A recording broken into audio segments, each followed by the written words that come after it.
Hey friends, I'm going to read Gross Facts About the American Colonies written by Mira Vonne.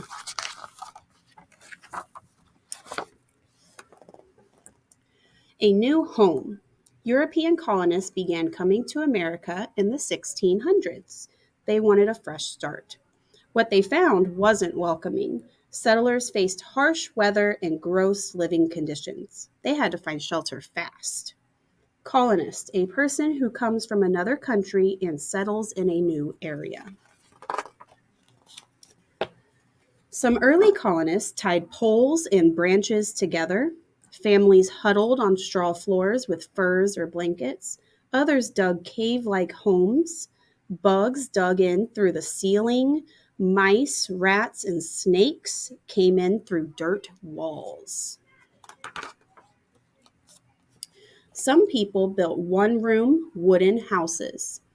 Everyone ate and slept in that room. Colonists slept on rough mattresses stuffed with rags and corn husks. Houses smelled of fireplace smoke and sweaty people. Gross grub. At first, colonists ate what they had brought over on the ship. This included dried fruit and vegetables. Sometimes meat became moldy and rotten. Settlers scraped away the mold and ate what was left. Gross fact. Colonists' only bread was hardtack, a rock-hard cracker. Beetles often burrowed into the hardtack. Yuck. Bogus bathrooms. Colonists didn't have indoor plumbing. They dug pits near their homes. Outhouses were built over the pits. An outhouse seat was a board with a hole in the middle, and waste fell into the pit. Plumbing is the system of water pipes in a building. An outhouse is an outbuilding with one or more seats above a pit that serves as a toilet. Gross fact. There was no toilet paper in colonial America. Colonists used corn cobs to clean themselves. They tossed them into the pit after each use. So they used corn cobs. Yucky, yucky. When getting to the outhouse was difficult, people used a chamber pot. This bowl was dumped out each day. In cities, chamber pots were emptied into the streets. People walking by had to watch out for falling waste. And watch out, poop being spilled on the streets. Animals added to the waste in the streets. Pigs, cows, and horses wandered through towns, leaving droppings behind. Colonists had to watch their steps. Deadly diseases. Colonists battled deadly diseases. Smallpox was the nastiest. It killed thousands. Victims had blisters break out all over their bodies. Skin died and fell away. Many people who got smallpox died in terrible pain.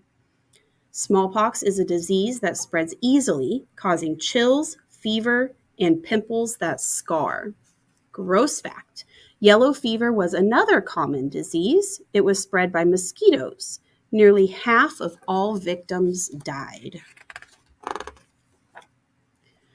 Doctors tried bloodletting to cure illnesses. They thought bad blood made people sick. Doctors also gave medicines that caused vomiting or diarrhea. They thought releasing bodily fluids took illnesses away. Bloodletting is a medical treatment thought to cleanse the blood by making the patient bleed. Gross fact. People once believed that the stronger the smell, the better a medicine was. Treatments included tying fish to patients' feet and drinking a broth made of boiled toads. What's that smell? Colonial people smelled bad. They rarely bathed. Most people believed water was unhealthy. They thought the dirt and sweat caked into their skin protected them from illnesses. Most colonists had dirty hands, muddy feet, and greasy hair. Itchy lice and nits lived in their hair. Some people used combs to remove them. Others used lice-killing powder. Most colonists just scratched. Nits are eggs laid by lice. Colonists tried to clean their clothes. Most people had just 2 or 3 outfits. Women hauled water, heated it, and scrubbed by hand.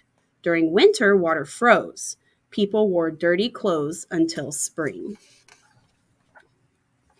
Changing times.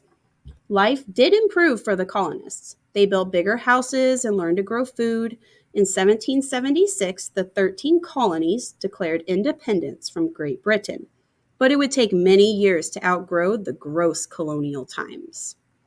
Independence is freedom from the control of other people or things. Colony is an area that has settled by people from another country. A colony is ruled by another country. And we have the glossary of all those words I read, and some more books you can read, some internet websites you can go to. And then this is telling where you, like what pages you can find certain words on. And then this is telling how it connects to what we're learning in school. Hope you enjoyed.